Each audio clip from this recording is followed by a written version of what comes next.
परमात्मा के सामने प्रकट होना, प्यारे को पा लेना, इन्हें तुम बिल्कुल प्रतीक को भाषागत रूप से सच मत समझ लेना, क्योंकि कहीं कोई परमात्मा बैठा हुआ नहीं जिसके सामने तुम प्रकट हो जाओगे। लेकिन कहना हो बात तो और कुछ कहने का उपाय भी नहीं। जब तुम मिटते हो तो जो भी आंख के सामने होता है वही परमात्मा है। परमात्मा कोई व्यक्ति नहीं है, परमात्मा निराकार शक्ति है।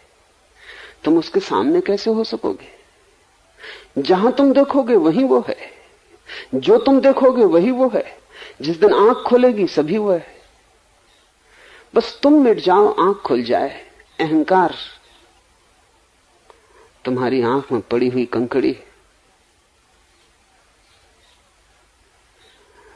उसके हटते ही परमात्मा प्रकट हो जाता है। परमात्मा प्रकट ही था, तुम मौजूद न थे। नानक मिटे, परमात्मा प्रकट हो गया। जैसे ही परमात्मा प्रकट हो जाता है तुम भी परमात्मा हो गए, क्योंकि उसके अतिरिक्त और कुछ भी नहीं। नानक लौटे, परमात्मा होकर लौटे। फिर उन्होंने जो भी कहा है, एक एक शब्द बहुमूल्य है। फिर उस एक एक शब्द को हम कोई भी कीमत दें तो भी कीमत छोटी पड़ेगी। फिर एक एक शब्द वेद वचन है। अब हम जप जी को समझने की कोशिश करें। एक ओंकार सतनाम, कर्ता पुरख निर्भय निर्वैर, अकाल मूर्ति अजूनी सैभम गुरु प्रसादी।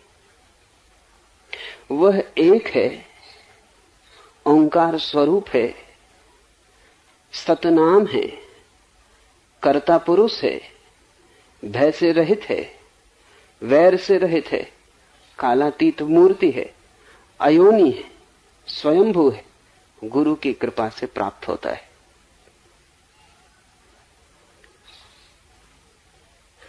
एक है, एक ओंकार सतनाम। जो भी हमें दिखाई पड़ता है वो अनेक है। जहां भी तुम देखते हो भेद दिखाई पड़ता है। जहां तुम्हारी आंख पड़ती है अनेक दिखाई पड़ता है। सागर के किनारे जाते हो, लहरें दिखाई पड़ती हैं, सागर दिखाई नहीं पड़ता। हालांकि सागर ही है, लहरें तो ऊपर ऊपर है, पर जो ऊपर ऊपर है वही दिखाई पड़ता है, क्योंकि ऊपर की ही आंख हमारे पास है। भीतर को देखने के लिए तो भीतर की आंख चाहिए। जैसी होगी आंख वैसा ही होगा दर्शन। आंख से गहरा तो दर्शन नहीं हो सकता। तुम्हारे पास आंख ही ऊपर की है तो लहरों को देख के लौट आओगे और लोगों से कहोगे कि सागर हो आया। सागर में जाने का ये ढंग नहीं।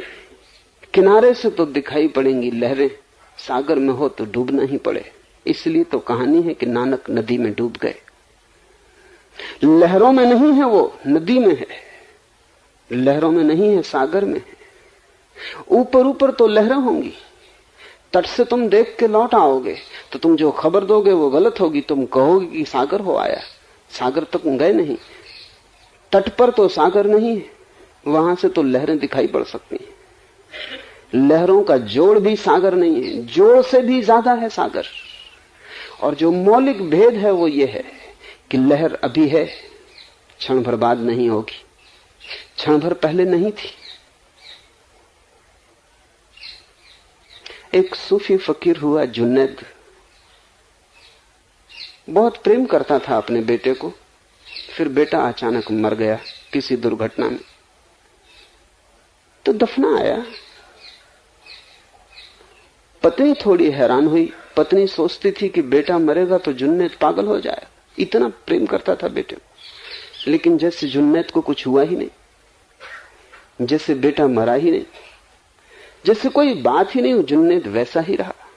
आखिर सांझ होते होते जब लोग विदा हो गए सहानुभूति प्रकट करके, तो पत्नी ने पूछा कि कुछ दुख नहीं हुआ तुम्हें? मैं तो सोचती थी तुम टूट जाओगे। इस बेटे से तुम्हें इतना प्रेम था। जुन्नद ने कहा कि एक क्षण को धक्का लगा था, फिर मुझे याद आया जब ये बेटा नहीं था तब भी मैं था और खुश था। जब ये बेटा नहीं था तब भी मैं था और खुश था। अब ये बेटा नहीं है तो दुख होने का क्या कारण है? फिर वैसे ही हो गया जैसे पहले था। बेटा बीच में आया और गया। न पहले दुखी था तो अब दुखी होने का क्या कारण? बिना बेटे के मजे में था, अब फिर बिना बेटे के हूं, फर्क क्या है? बीच का एक सपना टूट गया। जो बनता है और मिट जाता है वो सपना है, जो आता है और चला जाता है वो सपना है। लहरें सपना है, सागर सच है। अनेक लहरें हैं, एक सागर है। हमें अनेक दिखाई पड़ता है और जब तक एक न दिखाई पड़ जाए तब तक हम भटकते रहेंगे, क्योंकि एक ही सच है, एक ओंकार सतनाम। और नानक कहते हैं कि उस एक का जो नाम है वही ओंकार है। और सब नाम तो आदमी के दिए हैं। राम कहो, कृष्ण कहो, अल्लाह कहो, ये नाम आदमी के दिए, ये हमने बनाए, सांकेतिक। लेकिन एक उसका नाम है जो हमने नहीं दिया, वो ओंकार है, वो ओम है। क्यों ओंकार उसका नाम है? क्योंकि जब सब शब्द खो जाते हैं और चित्त शून्य हो जाता है, और जब लहरें पीछे छूट जाती हैं और सागर में आदमी लीन हो जाता है, तब भी ओंकार की धुन सुनाई पड़ती रहती। वो हमारी की हुई धुन नहीं, वो अस्तित्व की धुन है, वो अस्तित्व की ही लय है। अस्तित्व के होने का ढंग ओंकार है, वो किसी आदमी का दिया हुआ नाम नहीं। इसलिए ओम का कोई भी अर्थ नहीं होता, ओम कोई शब्द नहीं है, ओम ध्वनि है, और ध्वनि भी अनूठी है। कोई उसका स्रोत नहीं, कोई उसे पैदा नहीं करता। अस्तित्व के होने में ही छिपी है, अस्तित्व के होने की ध्वनि। जैसे कि जल प्रपात है, तुम उसके पास बैठो तो प्रपात की एक ध्वनि, लेकिन वो ध्वनि पानी और चट्टान की टक्कर से पैदा होती। नदी के पास बैठो, कल कल का नाद होता है, लेकिन वो कल कल का नाद नदी और तट की टक्कर से होता है। हवा का झोंका निकलता है, वृक्ष से सरसराहट होती, लेकिन वो सरसराहट हवा और वृक्ष की टक्कर से होती। हम बोलते, संगीतज्ञ गीत गाता है, वीणा का कोई तार छेड़ता है, लेकिन सभी चीज संघर्ष से पैदा होती। संघर्ष के लिए दो जरूरी, तार चाहिए वीणा का, हाथ चाहिए छेड़ने वाला। जितनी ध्वनियां द्वैत से पैदा होती हैं वो उसके नाम नहीं है। उसका नाम तो वही है जब सब द्वैत खो जाता है फिर भी एक ध्वनि गूंजती रहती। इस संबंध में कुछ बातें समझ लेनी जरूरी हैं।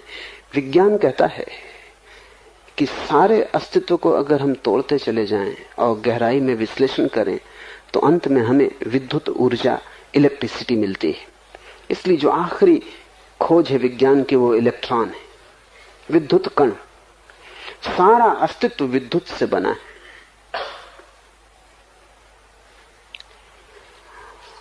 अगर हम विज्ञान से पूछें कि ध्वनि किससे बनी है, तो विज्ञान कहता है वो भी विद्युत से बनी है। ध्वनि भी विद्युत का एक आकार है, एक रूप है, लेकिन मूल विद्युत है।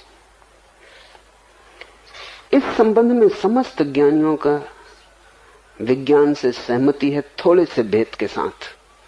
वो भेद बड़ा नहीं, वो भेद भाषा का है। समस्त ज्ञानियों ने पाया कि अस्तित्व बना है ध्वनि से, और ध्वनि का ही एक रूप विद्युत है।